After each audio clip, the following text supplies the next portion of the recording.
What is up, everybody? Welcome to another edition of the Touchline Talk Show. Good to be back after a week off due to the U.S. men's national team game, which we're going to talk about later.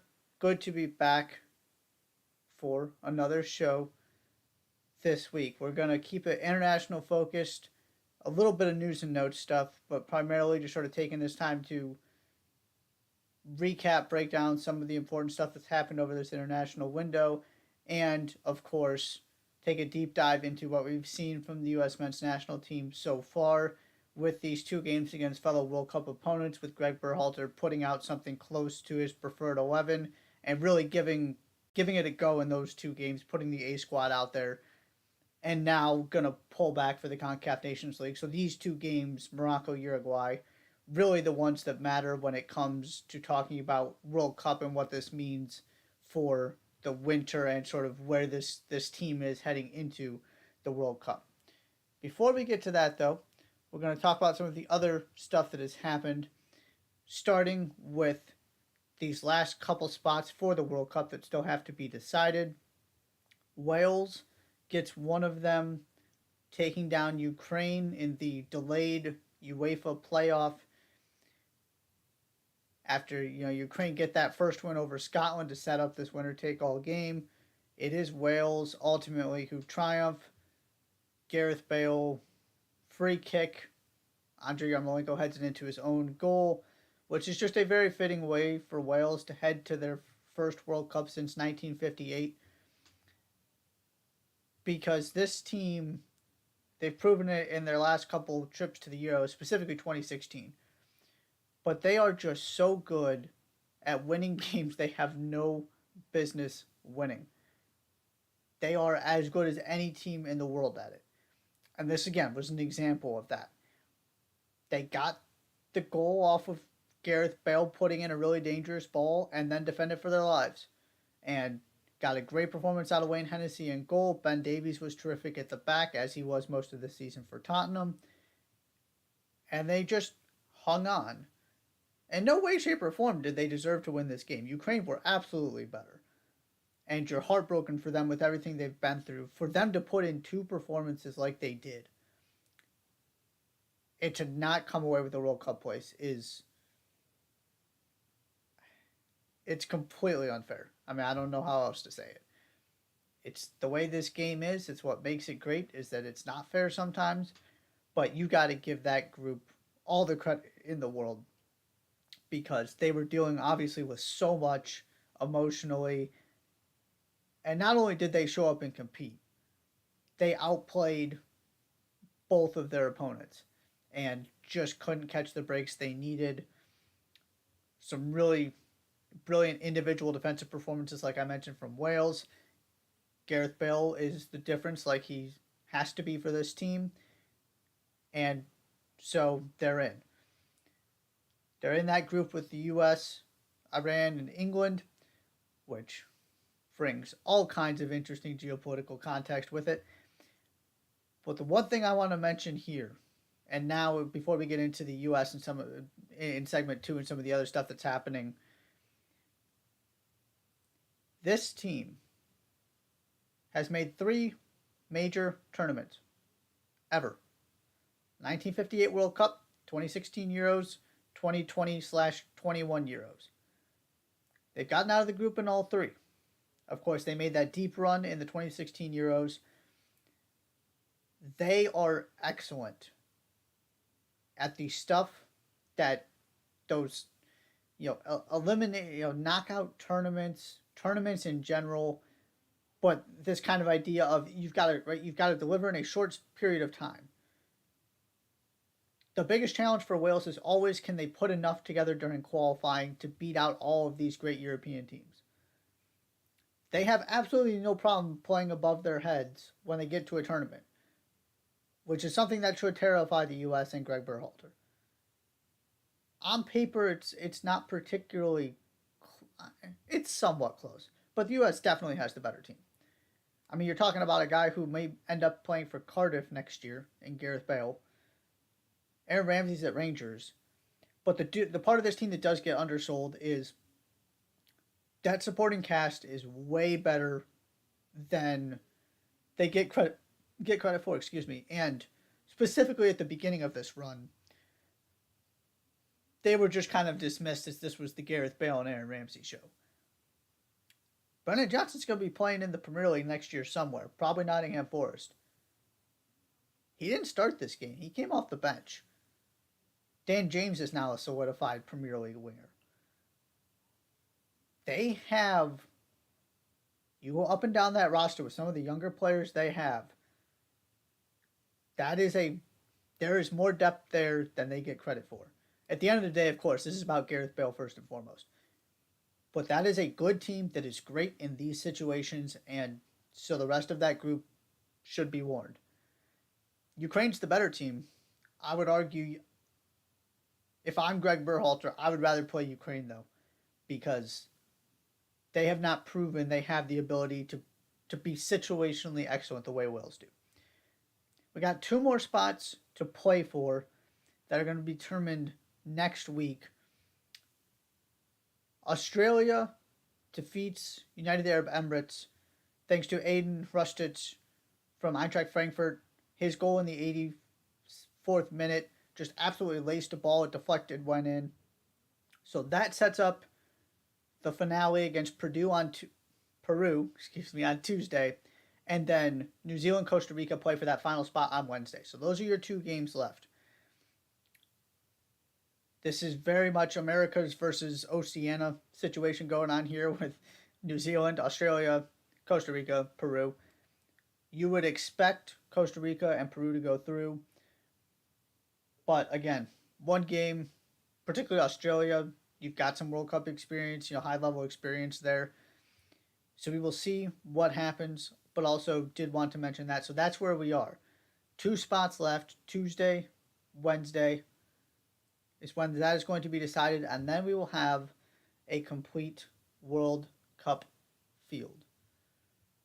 The other big story this week that I haven't really been able to touch on is what's gone on with the Canadian men's national team and their protest that is now over regarding their collective bargaining agreement and overall pay, the deal that the Federation signed with Canadian soccer business back in 2018 that has to do with broadcasting and revenue and that kind of, it's an all-encompassing protest essentially.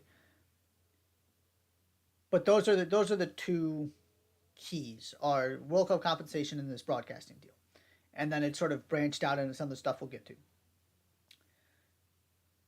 So this kind of all started with the scheduling of a friendly that was supposed to be Sunday against Iran.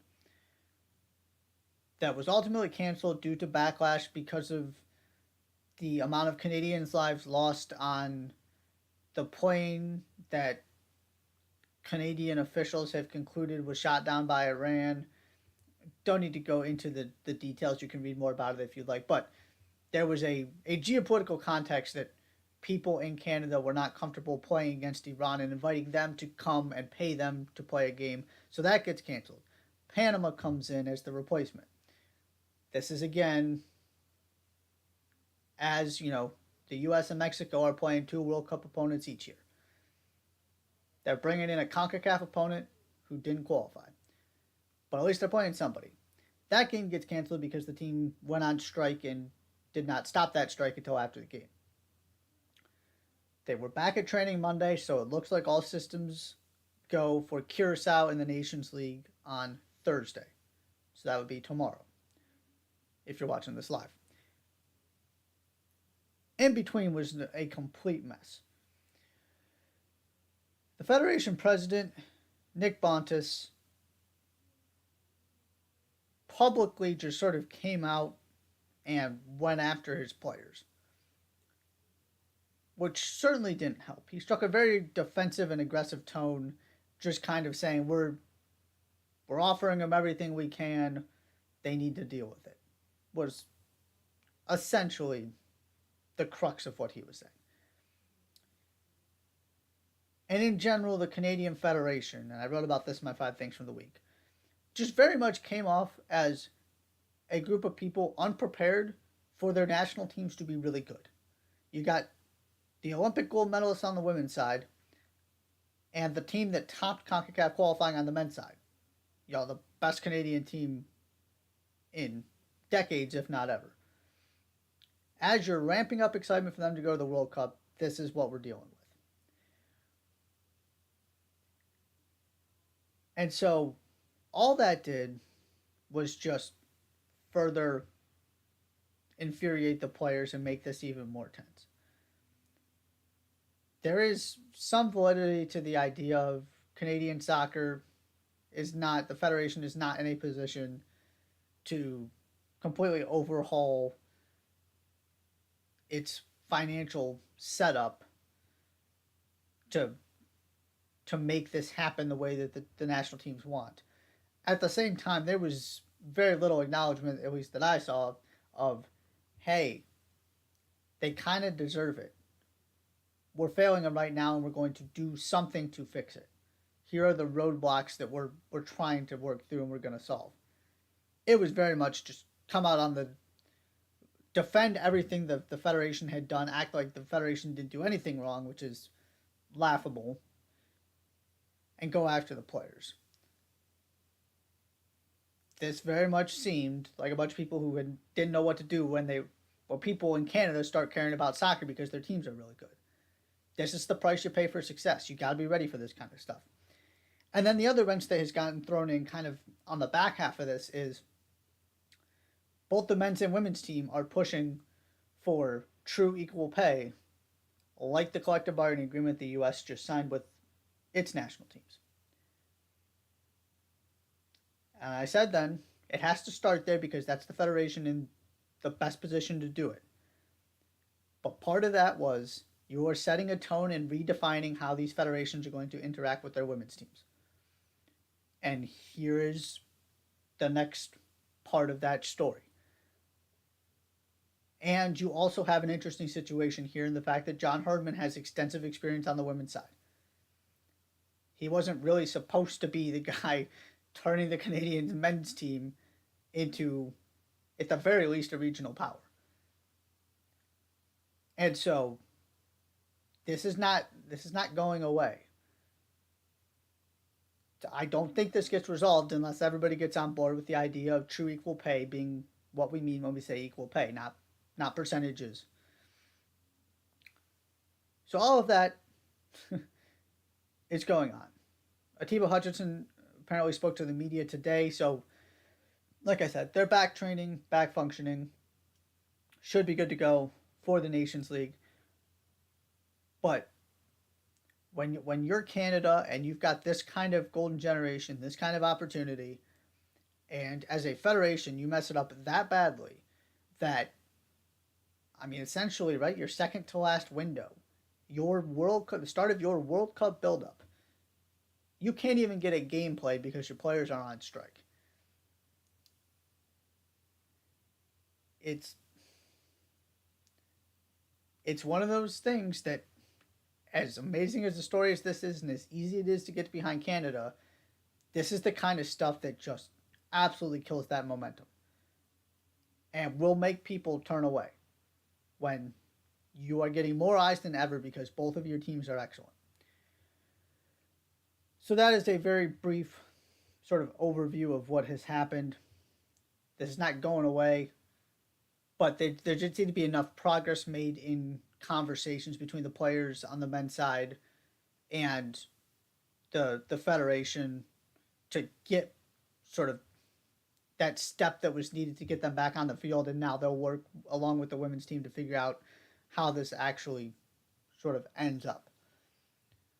Last thing I wanted to mention before we go to a break here, we had another NWSL head coach placed on administrative leave. Is Amanda Cromwell of the Orlando Pride. Assistant Sam Green was also placed on administrative leave. The NWSL said in their statement this was due to an investigation regarding retaliation related to the workplace regulations in place by the league. This is part of the deep dive that is being done into how players are being treated in this league to try and figure out how we got to where we are. So this is the second team with their head coach placed on administrative leave pending the results of these investigations. We do have a little bit more information on generally what this was. And the other couple things to highlight here. One, Amanda Cromwell came from UCLA and from the college game. And did so, I mean, this year. And so there doesn't seem to be any connections to UCLA. But the fact that this happened this quickly raises red flags and some questions about exactly what happened and what this is going to look like. The second part of this is I said at the beginning, and after the Challenge Cup, I expected this to be a really long season for Orlando. They had lost most of their star power, plenty of young players, and the margins for error in that league are just so slim because you are facing the best of the best of the best because you don't have 30 teams, 25 teams, 20 teams. And they put together a stretch with 2 wins, 3 losses, and 2 draws. It hasn't been great, but they have been way more competitive and way more successful recently. They had a really rough start, but they have turned it around a little bit and are a relevant factor in the playoff race and certainly, the definition of a competitive team. I didn't think they were going to get to that point. And so to have this happen right as you're starting to figure some things out and starting to sort of blend some players together is really disappointing and unfortunate for that team and those players. Of course, the most important thing is this has got to stop. And however many administrative leaves and firings it takes is the price that has to be paid.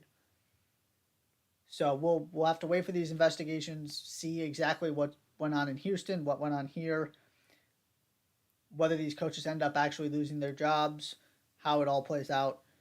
But this is too important of an issue for me to gloss over, so I'm going to highlight it every time it happens because this is a major professional sports league in this country in which team after team after team is distancing themselves from coaches, if not outright firing them, for their mistreatment of players in the workplace environment they're creating.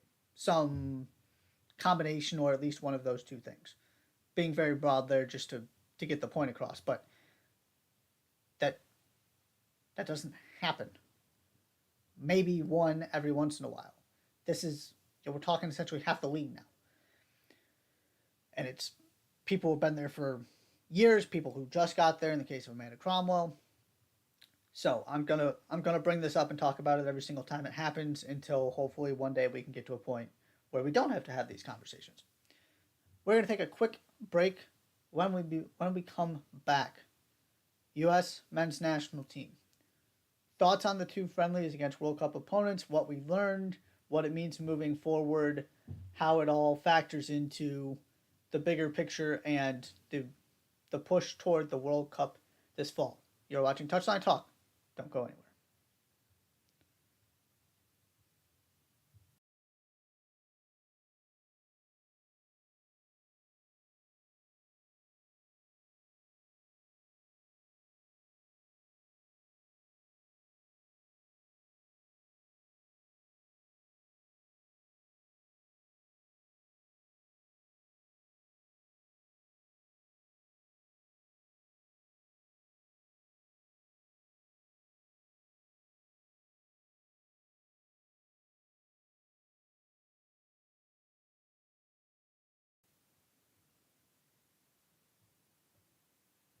And welcome back to the Touchline Talk show. We got what are arguably the 2 most important games the U.S. men's national team is going to play before the World Cup. Now it appears, based on what I've seen, people saying that Greg Berhalter has confirmed that the 2 friendlies in between now and the World Cup, those last 2 games are also in Europe, are also against World Cup opponents. So this may change depending on how this all plays out and who those opponents end up being. there's a decent chance neither of them is as good as Uruguay. So this is Greg Berhalter treated this the way it should have been. He said, we're going to go for it and put our best guys out there for these two games against these two opponents, and let's see what happens, see what we can learn. We're going to start on the positive side, and then we're going to go to the negative side here. One of the biggest things I took away from these two games is that Berhalter has found multiple approaches that can work with this team. The biggest challenge you have as a U.S. or Mexico head coach in CONCACAF, and now a Canadian one as well, is that the transition between doing it against Panama or Jamaica or El Salvador or whoever else, these smaller countries in the region, and doing it at a World Cup, whatever it may be. And for Berhalter is passing out of the back and playing out of the back. Because it's one thing to do it against a team that is happy to give you the ball, that is playing defensive and more than comfortable and happy to whack your players around. That is not what you're getting when you're playing England, Wales, and Iran. Or insert team here if you get to the knockout round. So the question becomes, okay, these sort of mid-tier World Cup teams, your Moroccos, your Uruguays, who are sort of in that number 2 spot in a group just like the U.S., in theory. Maybe a 3, but in that same ballpark. Can you do it against them? And Berhalter's acknowledged it's a different world when you're talking about England. But if the U.S. can't play out of the back against and do the things the U.S. wants to against these two teams, that raises some real red flags heading into Qatar. So we got 2 big takeaways here. Basically one from each game. The U.S. is capable of controlling a game without dominating the ball. That is what worked so well against Morocco. And a large part of that was the Brendan Aronson dropping into the midfield 3 experiment. And in this window, Berhalter has sort of shifted it more to a double pivot. So Yunus Musa is coming to help Tyler Adams, which gives somebody like Brendan Aronson sort of that license to play as a number 10. So it worked out really well in that sense. But the combination of the pressing that was really good against Morocco for most of the game, and that for the goal Brendan Aronson scored, is exactly the kind of run he makes. I do not believe he is going to be a prolific goal scorer in the Premier League. There is nothing to suggest in his career he is going to be. But what can he do? He can go find open space. And he will take space away from you. That's the 2 things he is excellent at, time and space. And so him darting, 25 yards or whatever it was to get into the middle of the box and open up that lane for Pulisic to feed him the ball is exactly who he is. And that's how he's going to score his goals. It's very, very similar to the one he scored against Canada. Of course, he didn't force the turnover here, but it's the same idea. So, balancing him with Musa on the other side, who is a terrific ball carrier and was really, really good in these 2 games, gives you sort of 2 different options in that midfield. And I was a little skeptical that could work, but it certainly did. Then we get to Uruguay, and the takeaway there for me was this team can play out of the back at times. It's got to pick your spots. Can't do it always. You're going to have to rely on the pressing, on the quick turnovers, the direct play, like the ball Walker Zimmerman played to Pulisic that ended in Ericsson's goal. That has to be part of the equation here. But after 10 minutes, it looked like there was no way in the world this team was going to be comfortable playing out of the back. It was a disaster. And then all of a sudden, they figured it out. Won the possession battle, created some chances. Now, Uruguay probably should have won. Cavani missed a sitter at the end. Sean Johnson made a huge save. We'll get to U.S. chances a little bit later here. But there were stretches where the U.S. was able to hold on to the ball to build things up, and when the game flipped in Uruguay's favor when they brought the big time subs on, that was not an inability to hold on to the ball. That was Uruguay just having those 20 minutes where they're the dominant team and you can't get the ball back. That has nothing to do with your ability to play out of the back. That has to do with your ability to stop the other team from dominating the ball. So that was a real positive because that's always been the question with Berhalter and the thing I've always been a little bit skeptical of. It's great. It sounds great. It's great in practice against CONCACAF teams that want to give you the ball. Can you do it against teams that are comfortable without the ball, that can absolutely destroy you if you make a mistake? Are you capable of holding on to the ball against those teams? And it seems like it can be part of the formula that the U.S. is going to use. Maybe not against England, but certainly against those. I mean, Wales are going to be more than comfortable to give you the ball. Can the U.S. do that to actually pin Wales in and not let Gareth Bale run free on the wing in transition and counterattacks and those kind of things? So those were the two big things. And then the third part of this for me is the defensive clarity. Aaron Long is, barring something unforeseen, Aaron Long is going to be the guy with Walker Zimmerman. He got both starts, played fairly well, no major concerns. And to me, it spoke volumes that he got both starts. The other center backs got in there a little bit, but Long has always been one of Berhalter's favorites. He was the guy until until he got hurt, tore his Achilles, and then Miles Robinson came in, took his spot, and then Miles Robinson tore his Achilles, and so Aaron Long is back to take his spot back. I fully expect those to be the starting center backs in that first game. Maybe I'm jumping the gun a little bit on that, but I will be stunned if something happens, and assuming those two guys stay healthy and are 100% good to go for the World Cup. The other part of this, Anthony Robinson is as valuable as anyone on this team, including Christian Pulisic. Maybe not more valuable, but certainly as valuable. Joe Scally got the start at left back because Anthony Robinson was dealing with a non-COVID illness. And to me, this was the perfect simulation for the way Joe Scally might get on the field in Qatar. Because Anthony Robinson is going to play all three group stage games unless there's a reason for him not to. If there's something on the line and he is healthy, he's going to start all three. Which means it might be a last-second thing if Scally's going to get on the field.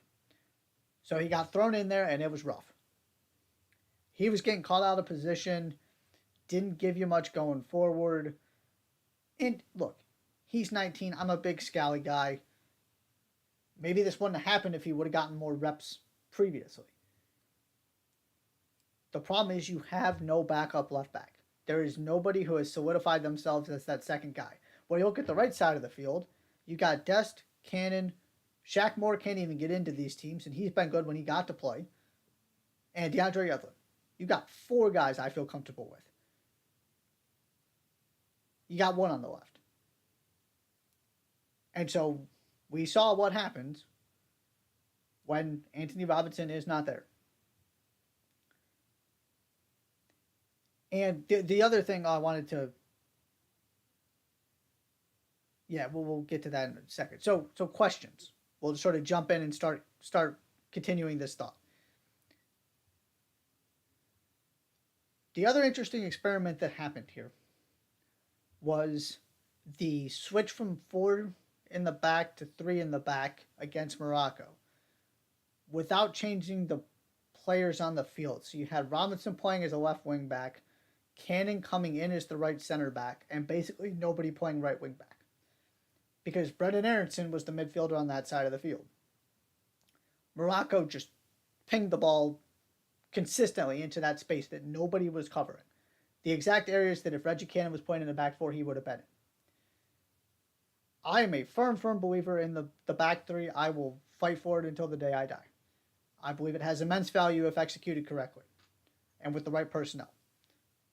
The problem was the personnel wasn't right because nobody had any idea who was supposed to be covering that space.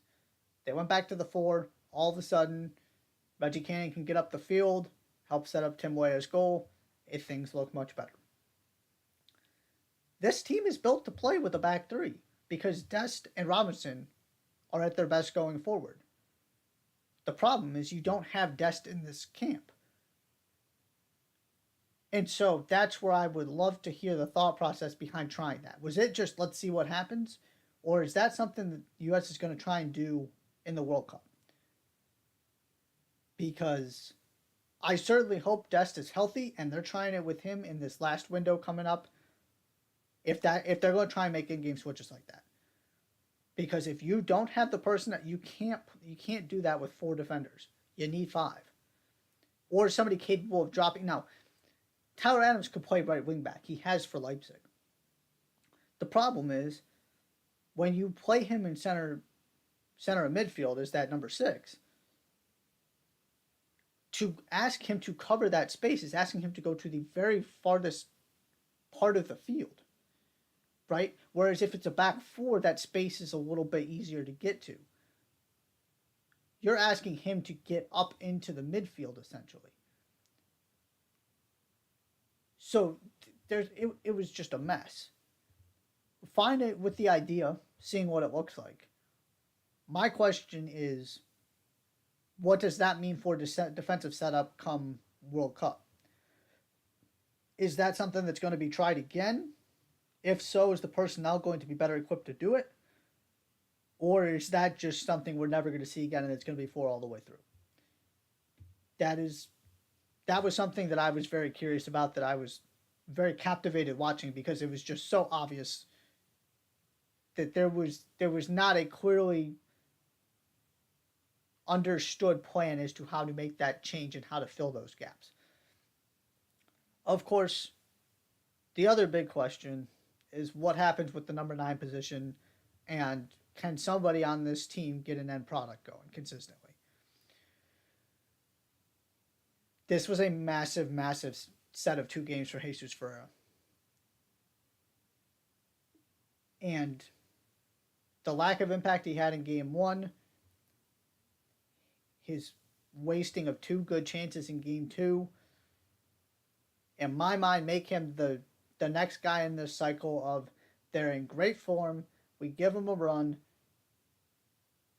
they have a couple of good games, score some goals, and you feel like, okay, this guy's, maybe he's the one. And then they fall off, and most of them aren't even on this roster that's in camp right now. See Josh Sargent and Ricardo Pepi. To me, Ferrer is at that point. He's been phenomenal for FC Dallas. He's a joint leading goal scorer in MLS. With, by the way, Jeremy Abobasi, another U.S. international who doesn't seem particularly close to getting into this team. But that's a discussion for another day. So in my mind, you're more or less back to square one. Had Ferreira really delivered, scored those couple goals against Uruguay, I think he might have locked that spot down. At least gotten the first crack at it. Gotten those 2 more starts in the last 2 games, the last 2 warm-ups, and would be the number 9 for that first game in the World Cup. Now it's going to come down to what happens at the beginning of next season, club-wise. Because I can go point to 5 different guys that may end up starting as the number 9 against Wales. It could be Ferreira. It could be Pepi. It could be Tim Weah. If you want to get your best 11 players on the field, Tim Weah is the answer. It could be Jordan Pefok. He is still an established European goal scorer. Or it could be Haji Wright, who scored a penalty drawn by Christian Pulisic and didn't do much else. But in fairness to him, he got thrown on as a substitute in the second half both games and really didn't get a chance to get comfortable and get a lot of reps. Also, like for in blistering form for his club. So if he continues that, there's every justification for letting him start those 2 games. And if he plays well, giving him the first shot because he's so new to this equation. In some ways, he's the logical next guy up. I have no clue who it's going to be. And I don't think Greg Berhalter does either. The more I watch these guys struggle to take advantage of the opportunity, the more I'm leaning toward the best solution to this problem is to start Tim Weah centrally, with Reyna and Pulisic on either side of him, and then three of your four excellent midfielders being McKinney, Musa, Adams, and Aronson as those three. And if I've got to bring a guy off the bench, I want to bring on Aronson. I'm the biggest Brendan Aronson advocate you will find. To me, he's the guy that's going to be most impactful and has the ability to change a game off the bench. Can do it without scoring a goal or having a moment of brilliance. He can do it just because of his work rate and his understanding of how to make teams uncomfortable and how to take away space. If I got to pick, if you're asking me to build a lineup for a World Cup that starts tomorrow, that's what I'm doing up top. Tim Weah has been excellent. He's made himself a starter. Whether he ends up or not is a different conversation, but from a performance standpoint, he has absolutely been one of the best 11 players. I want as many of those guys on the field as possible, especially when so much else has gone poorly at that position. So, I mean, there are other options, and there's plenty of time. This is going to go down to the wire. It's going to depend on how these players are performing. I mean, it's not out of the question Josh Sargent somehow gets his name back in the hat, although I doubt it. It's going to come down to who is putting the ball in the back of the net for their club, and can they do it for the national team as well? Because you very well may see different guys up top game 2, game 3 of the group stage if game 1 doesn't go well. And like I said, this is where I'll end it. This was Ferreira's shot. If he would have done well this window and capitalized on the opportunities he created for himself, I think you have a hard time unseating him. But because he became the next guy to waste opportunities, it's wide open. And so the winner in all of this really is Tim Weah. It's another point you can make as to why he should be in the starting 11 for the Wales game. We'll see if it happens. We'll see who starts scoring goals when the club season picks up again in August. But that will be the question with this team moving forward, because I don't think there are enough important games left. I'm basically just disregarding these Nations League games because the squad's going to be rotated and the opponents aren't good enough. So you're talking about potentially 2 games, assuming that these are high-quality World Cup opponents the U.S. faces in those final tune-ups. And I need to see more than 2 games from somebody at this point to convince me that is absolutely who should be starting at the number 9 position. The only guy who's convinced me they should be starting is Tim Weah. So that is U.S. men's national team breakdown, what we have learned, what it means moving forward. We're going to take another break and then come back quickly to do a weekend look ahead. We do have some domestic games to highlight, not very many, but we're going to run through them quickly to set the stage for this weekend.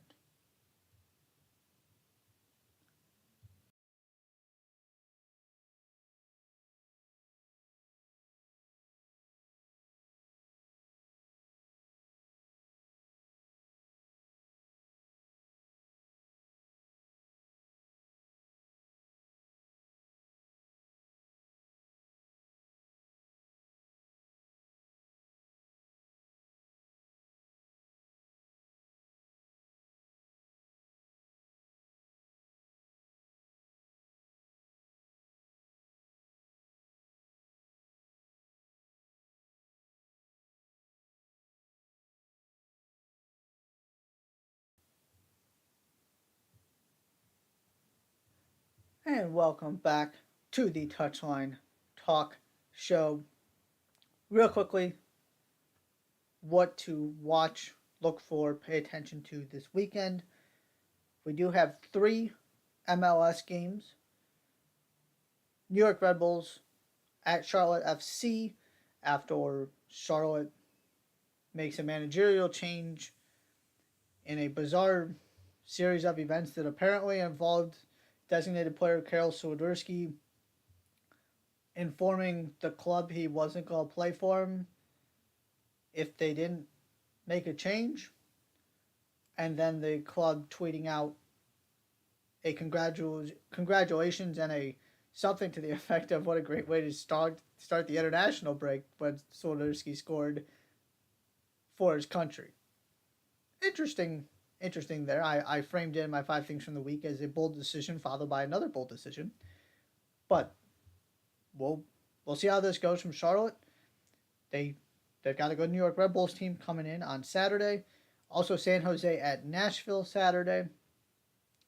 Nashville gets all these home games after having to travel so much because Geodis Park was not ready.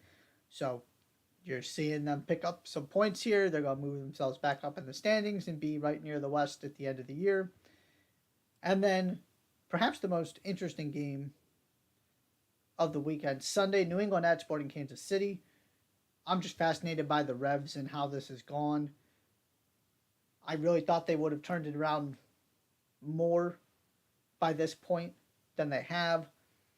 And now Adam Busca is on his way to France. So that creates another challenge because I have been firm in my belief. That team is as good as they were last season. They don't have the ability to compensate for losing a player or not having one of those DPs available. They can only reach that level when all 3 DPs are there. And you lose Tejan Buchanan, you're losing Matt Turner, you're losing Adam Busca. And all of a sudden, that team just doesn't look as formidable. Josie Altidore hasn't really worked out yet. Maybe he has a great run of form and takes that spot as his own. But there's always the injury question. And Kansas City, again, you gotta find I've talked about this before. Maybe not on this platform, but they have got to start picking up points if they're going to get back into the playoff hunt. The West is unforgiving.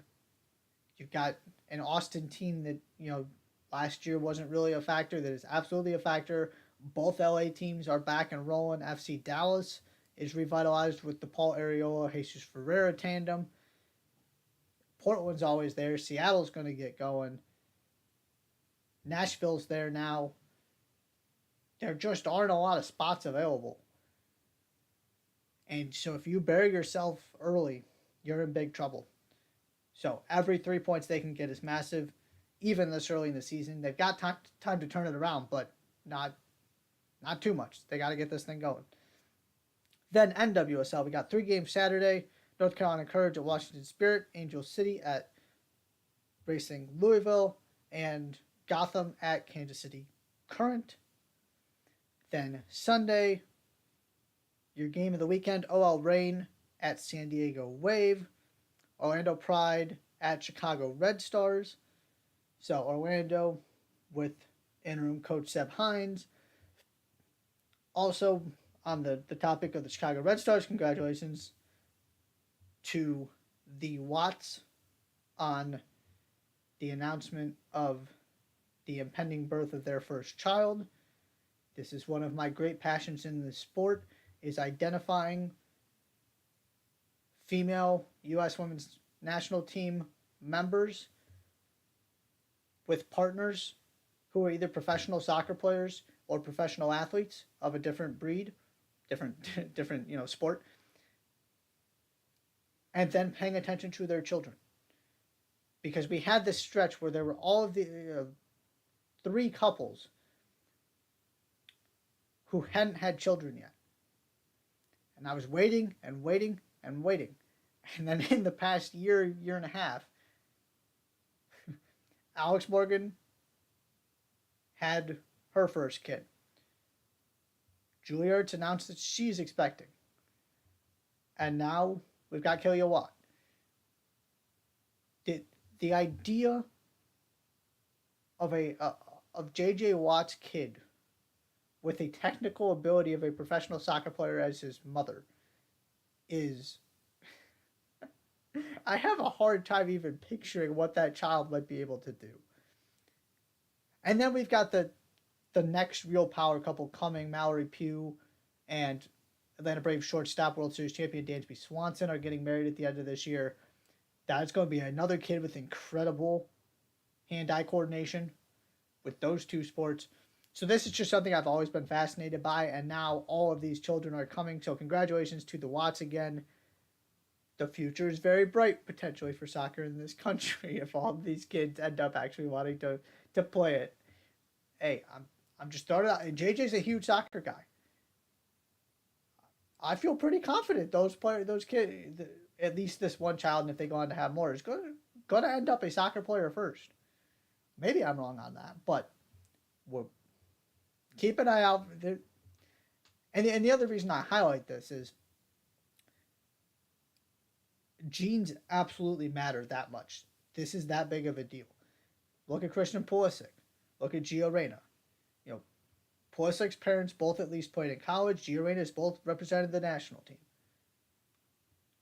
Trinity Rodman is the best young women's player in the world. It's not an accident. That's how players get to this level.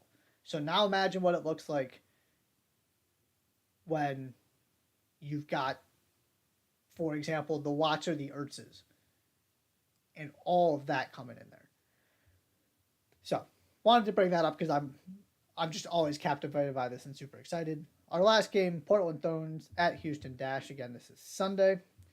So all 12 NWSL teams in action, 3 MLS games to watch as well. And then, of course, Nations League, plural at this point, and everything else that's going on internationally.